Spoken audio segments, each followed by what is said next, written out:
Boa noite a todos que eu não vi antes do culto, não consegui falar com vocês.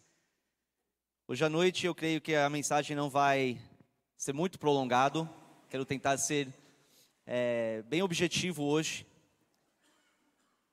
Semana passada nós passamos bastante tempo meditando e refletindo sobre um tema específico.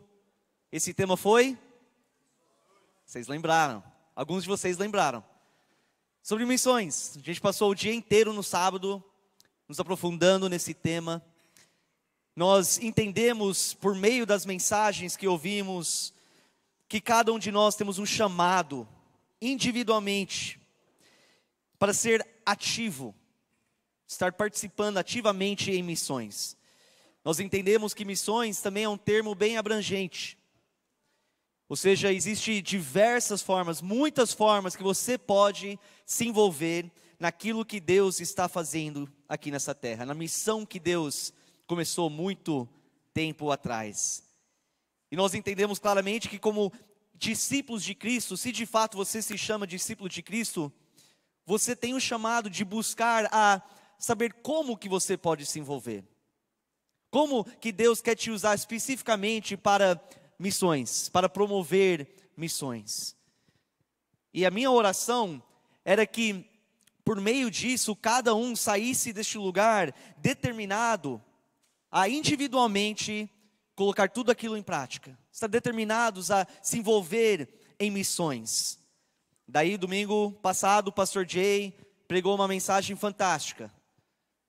Você viu, pai? Falei fantástico, tá bom? Não só porque ele é o meu pai, que eu acho isso, mas realmente foi uma mensagem maravilhosa, onde ele nos ajudou a entender ainda mais que a igreja de Cristo é uma igreja missionária. É uma igreja missionária, e não, se não for, tem um grande problema. Todas as igrejas verdadeiras de Cristo devem ter essa mentalidade. Nós somos uma igreja missionária, ou seja, cada um de nós trabalhamos em conjunto, trabalhamos coletivamente, utilizando os nossos dons e talentos, e nosso tempo, e esforço e recursos para realizar, promover e apoiar missões ao redor do mundo. Então eu acho que se você estava aqui durante esses 2 dias, você saiu aqui com uma noção bem clara daquilo que Deus nos chama a fazer em relação a este assunto. Mas uma pergunta que pode ser perguntado é por quê? Por que que eu, como cristão, devo fazer todo o esforço para sacrificar o meu tempo, a minha força, os meus recursos, o meu conforto, para alcançar outras pessoas com o Evangelho de Cristo? Agora a resposta não é única, tem diversas respostas. Por exemplo, por amor a Deus eu devo fazer isso. Por obediência, porque Ele me fala, Ele me chama a fazer isso, então para ser um discípulo obediente, eu vou e eu faço. Só que tem uma resposta que deveria acender um fogo no coração de cada discípulo de Cristo, para fazer de tudo mesmo, para falar com os outros essa mensagem de vida e de esperança. E essa resposta é o seguinte: por que eu devo me envolver em missões? Porque existe um lugar que não podemos ignorar, um lugar chamado o inferno. Meus irmãos, um dos grandes motivos, um dos motivos principais pelo qual nós devemos estar ativamente envolvido em missões é porque existe uma realidade chamada o inferno. É um assunto pesado, é um assunto talvez desagradável, assustador, difícil de engolir. E por isso que muitos cristãos simplesmente preferem a não pensar sobre isso, muito menos a falar sobre isso. Porque o assunto do inferno é um assunto que traz uma sensação pesado, uma sensação desagradável aos nossos corações. Mas quando nós olhamos para as Escrituras, nós vemos que o nosso modelo, o nosso exemplo na fé, Jesus Cristo, nosso Senhor e Salvador, falou muito sobre este assunto. Ou seja, ele não era tímido em relação ao inferno. Por exemplo, em Mateus capítulo 5, versículos 29 e 30, quando Jesus está falando sobre a imoralidade sexual, especificamente o adultério, ele fala assim, no versículo 29, se o seu olho direito o fizer pecar, arranque-o e lance-o fora. É melhor perder uma parte do seu corpo do que ser todo ele lançado no inferno. E se a sua mão direita o fizer pecar, corte-a e lance-a fora.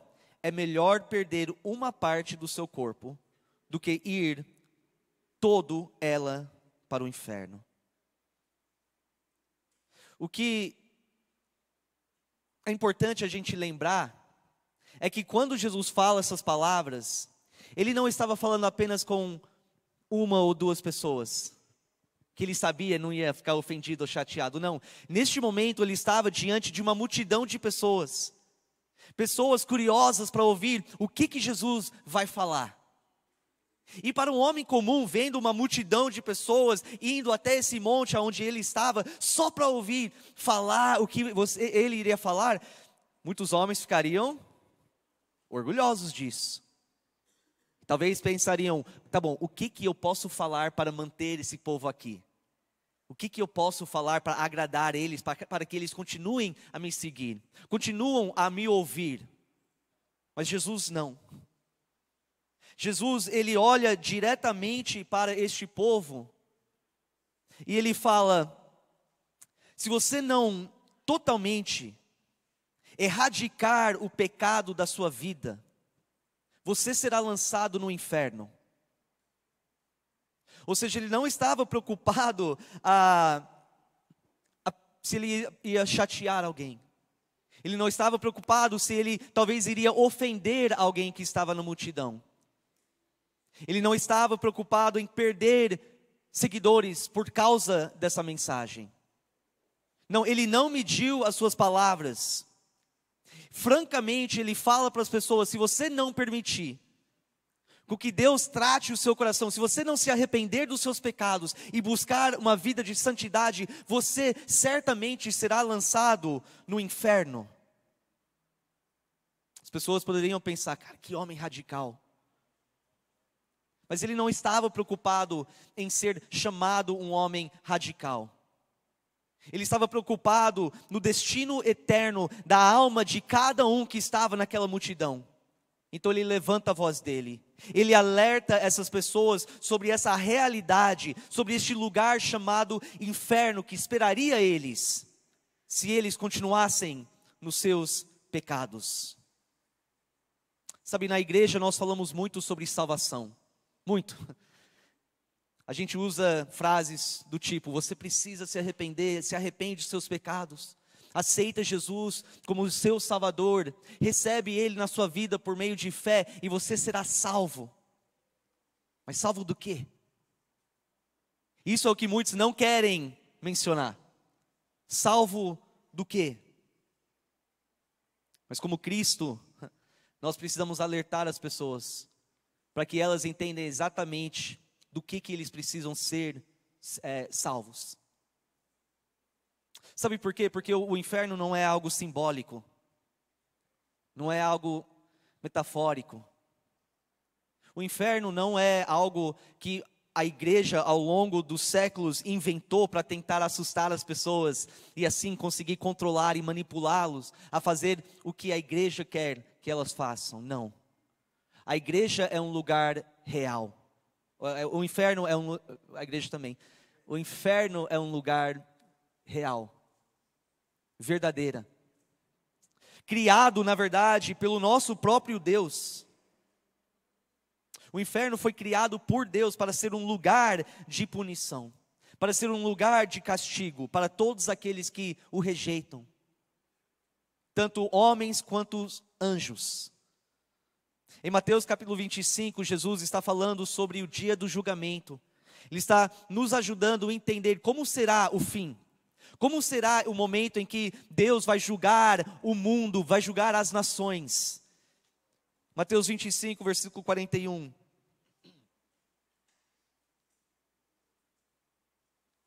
De novo, Jesus aqui falando sobre este assunto. Ele fala: então ele dirá aos que estiverem à sua esquerda: malditos, apartem-se de mim para o fogo eterno, preparado para o diabo e os seus anjos. Deus primeiramente criou o inferno para punir o diabo e os seus anjos, porque eles se rebelaram contra o Senhor.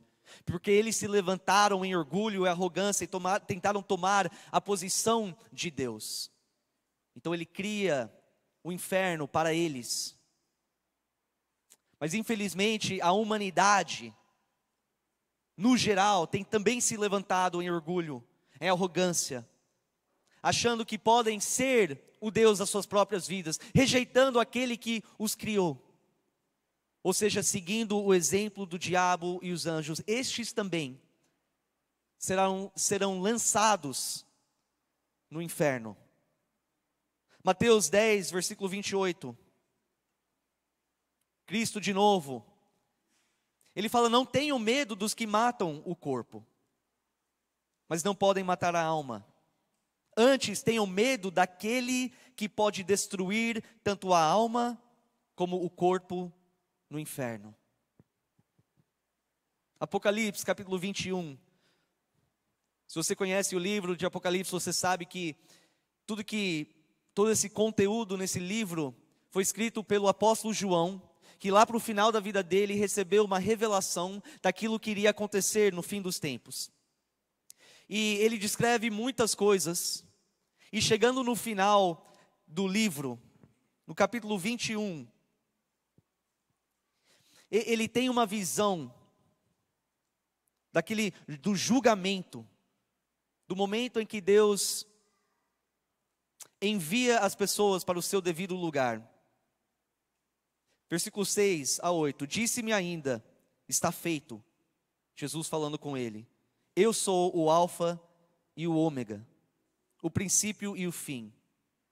A quem tiver sede, darei de beber gratuitamente da fonte da água da vida. O vencedor herderá tudo isso, e eu serei seu Deus, e ele será meu filho. Mas os covardes, os incrédulos, os depravados, os assassinos, os que cometem imoralidade sexual, os que praticam feitiçaria, os idólatras e todos os mentirosos, o lugar deles será no lago de fogo, que arde com enxofre. Esta é a segunda morte. Voltando para o que Jesus disse sobre isso, Mateus 13,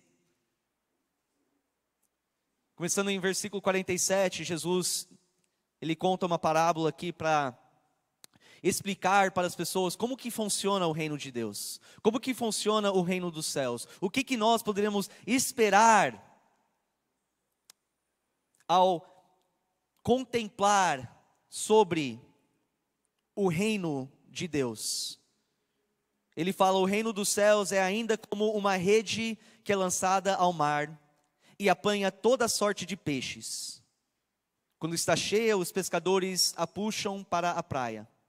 Então assentam-se e juntam os peixes bons em cestos, mas jogam fora os ruins. Assim acontecerá no fim desta era. Os anjos virão, separarão os perversos dos justos e lançarão aqueles na fornalha ardente, onde haverá choro e ranger de dentes. Palavras pesadas. Palavras que a gente talvez preferiria que não estivesse na Bíblia. Mas por favor, entenda que a angústia e o sofrimento e o tormento no inferno não tem um prazo. Ou seja, o inferno não é um lugar de castigo momentâneo, onde a pessoa é lançada no inferno e sofre por um tempo de acordo com a quantidade de pecados que cometeu, e quando pagou as consequências daquilo que fez, ela então é liberada do inferno para ter uma segunda chance. Não funciona assim. Jesus deixou muito claro como realmente é este sofrimento, como que é essa angústia. Ao falar sobre, mais uma vez, o dia do julgamento, ele deixa claro no versículo 46 de Mateus 25. E estes irão para o castigo eterno, mas os justos para a vida eterna. A pessoa lançada no inferno é castigada e atormentada e punida para toda a eternidade, sem chance de voltar, sem chance de um novo começo, sem chance de ser liberado. Meus irmãos, o que eu estou falando aqui é uma verdade absoluta. Talvez você não goste disso. Talvez você não concorda com isso. Talvez você está pensando, se eu fosse Deus, eu teria feito diferente. Isso aqui para mim é pesado demais. Talvez você ache realmente injusto, mas isso não muda o fato de que o inferno é real. E você e outras pessoas, se não se arrependerem dos seus pecados e entregarem as suas vidas para Jesus Cristo, a Bíblia fala que você vai estar lá para toda eternidade, em sofrimento e angústia, afastado de Deus.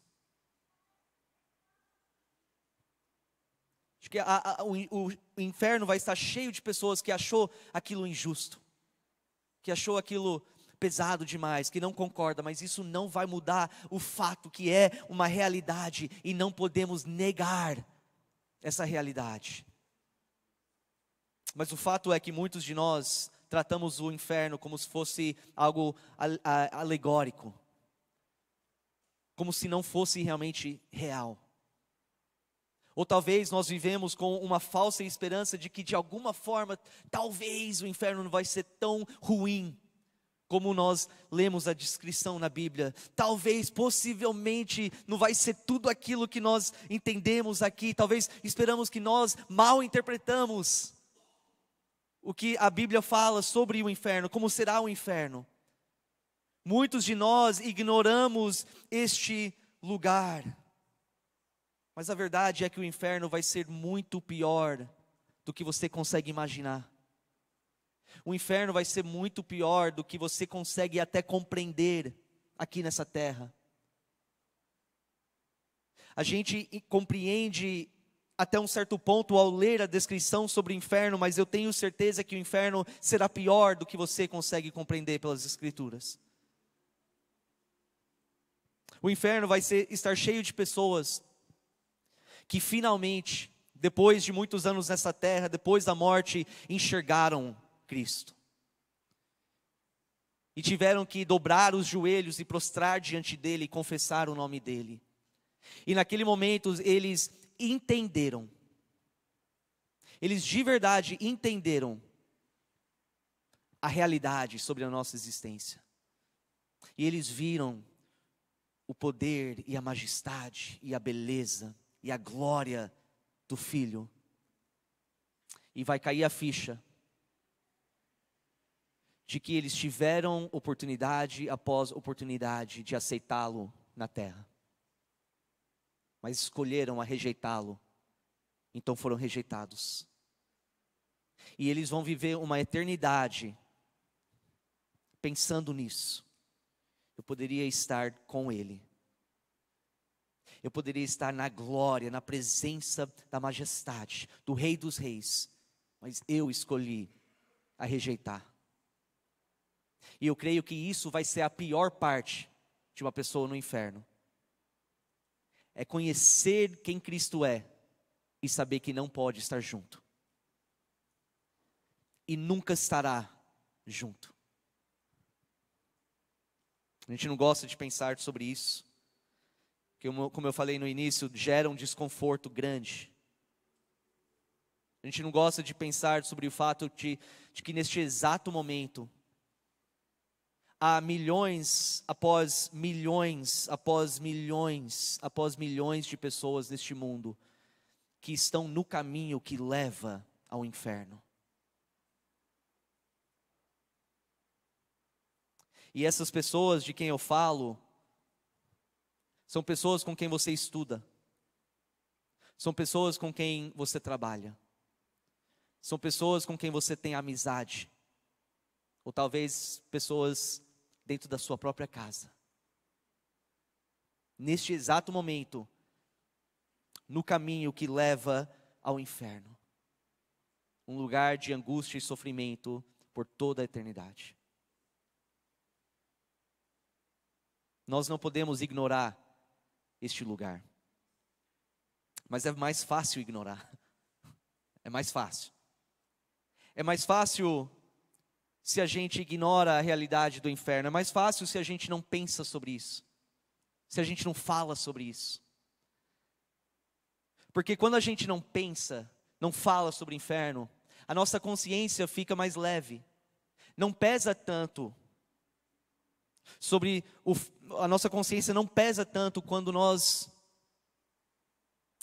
somos indiferentes, pelo fato de que há pessoas ao nosso redor que estão destinados ao inferno, e nós não estamos fazendo nada em relação a isso.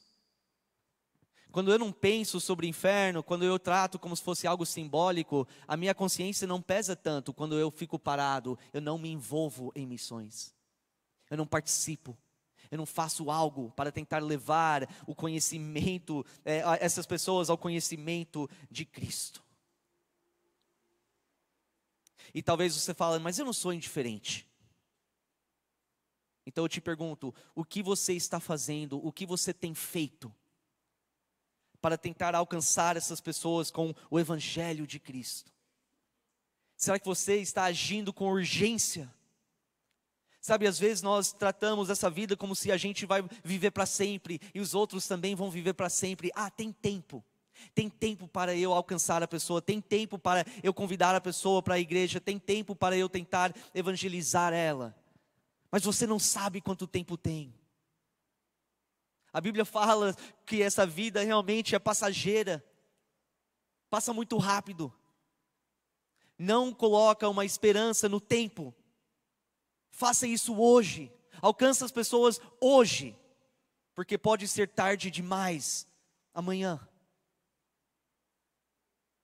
Será que você está constantemente orando para que Deus possa usar a sua vida de alguma forma, através de alguma oportunidade, para falar de Cristo para essas pessoas ao seu redor?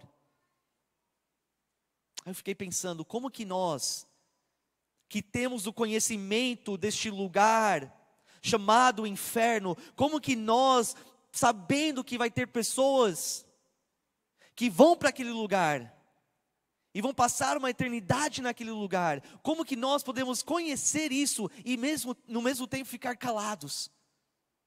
É impressionante como a gente consegue equilibrar essas coisas na nossa mente. Eu sei que existe o inferno, eu sei como é, mas no mesmo tempo eu não tenho a urgência, o desejo de alcançar as pessoas que eu sei que estão neste momento rejeitando Deus. Como que nós, como cristãos, podemos agir dessa maneira? Sabe, não é apenas indiferença, não é apenas falta de empatia, é egoísmo da nossa parte. E é um egoísmo motivado por falta de amor. Falta de amor por essas pessoas que nós conhecemos, que não conhecem o Senhor. Eu falei uns meses atrás na EBD dos homens, sobre um homem chamado Penn Jillette. Ele é a metade, né, de uma dupla de comédia e de um show de comédia e mágica, uma mistura das duas coisas. Ele é conhecido por ser um ateu militante, um ateu mesmo. Ele é tão comprometido como o ateísmo que ele afirma o seguinte: eu risco a palavra Deus de cada nota de dólar que cai na minha mão. Em 2018, o Penn, ele disse que após um dos seus shows, um homem de negócios o abordou e lhe deu um Novo Testamento dos Gedeões. Penn comentou: foi maravilhoso. Eu acho que ele sabia que eu era um ateu, mas ele não estava na defensiva, e ele me olhou diretamente nos olhos e me deu essa Bíblia. Eu sempre disse que não respeito as pessoas que não evangelizam. Eu não as respeito de jeito nenhum. Se você acredita que existe um céu e um inferno, e que as pessoas poderiam ir para o inferno, ou não conseguir a vida eterna, ou qualquer coisa do tipo, e você achasse que, bem, não vale a pena contar isso para as pessoas, porque isso pode causar um desconforto social, quanto você precisaria odiar uma pessoa para acreditar que a vida eterna é possível e não contar para as pessoas? Se eu acreditasse, sem sombras de dúvida, que um caminhão estava vindo na sua direção, e você não acreditasse, e o caminho estivesse chegando cada vez mais perto de você, chegaria um ponto que eu ia puxar você. E isso é mais importante do que ser atropelado por um caminhão. Ele se importou bastante comigo para falar comigo e me dar uma Bíblia. As pessoas do mundo até entendem que, como cristão que acredita na realidade do céu e do inferno, da vida eterna e uma vida de tormento e sofrimento, eles entendem que nós deveríamos estar falando, aproveitando cada oportunidade que tivemos, para contar para eles que a vida eterna é possível, e contar para eles como que a vida eterna é possível. Em 2 Tessalonicenses, capítulo 1, versículos 6 a 10, o apóstolo Paulo está falando com uma igreja que tinha sido perseguida. Uma igreja que sofreu muitas tribulações por pessoas que rejeitam a Deus. No versículo 6 ele fala: é justo da parte de Deus retribuir com tribulação aos que lhes causam tribulação, e dar alívio a vocês que estão sendo atribulados, e a nós também.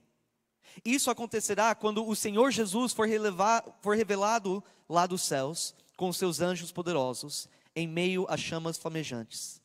Ele punirá os que não conhecem a Deus, e os que não obedecem ao Evangelho de nosso Senhor Jesus. Eles sofrerão a pena de destruição eterna, e separação da presença do Senhor, e da majestade do seu poder. Isso acontecerá no dia em que ele vier para ser glorificado em seus santos e admirado em todos os que creram, inclusive vocês que creram em nosso testemunho. Por que as pessoas vão sofrer a pena da destruição? Versículo 8 fala que ele os punirá porque não conhecem a Deus, e também aqueles que não obedecem o Evangelho do nosso Senhor Jesus Cristo. Tem muitas pessoas lá fora que não conhecem Deus. Mas se você é um cristão, você conhece. Você tem o conhecimento de Deus. E você tem a responsabilidade de levar esse conhecimento para elas. Fico imaginando as pessoas que conviveram com cristãos que tinham o conhecimento de Deus, mas nunca ouviram do cristão esse conhecimento. O que eles vão pensar sobre isso no inferno? Poxa, você sabia? Você conhecia? E você não fez questão de me falar? E aí tem aqueles que têm conhecimento de Deus, mas não obedecem o Evangelho. E talvez isso é o seu perfil hoje. Talvez você tenha conhecimento de Deus. Talvez você até se chama de cristão. Talvez você já foi batizado. Talvez você é membro dessa igreja. Mas não obedece o Evangelho de Cristo. E vive voluntariamente propositalmente, intencionalmente no pecado sem o arrependimento. Independente do seu título, cristão, membro da IBNT, aqueles que não obedecem o Evangelho, aqueles que não buscam uma vida santa, não receberão a promessa da vida eterna. Então, enquanto você pensa sobre isso, e pensa sobre as outras pessoas que não o conhecem, analisa a sua própria vida também, para ver se você de fato está em obediência ao Senhor, por meio da fé. Não vive essa vida com uma falsa esperança, de que só porque você tomou uma decisão, num tempo atrás, para seguir Jesus, você é livre para não viver de acordo com a vontade dEle. Não vive com essa falsa esperança. Chamo a equipe de louvor para a gente finalizar. Ao pensar sobre este assunto, eu sempre lembro de algo que um grande pregador, muitos anos atrás, disse. Ele fala: se os pecadores serão condenados, que pelo menos pulam para o inferno, passando por cima de nossos corpos. Se perecerem, que pereçam com nossos braços e mãos, tocando os seus joelhos, implorando que fiquem.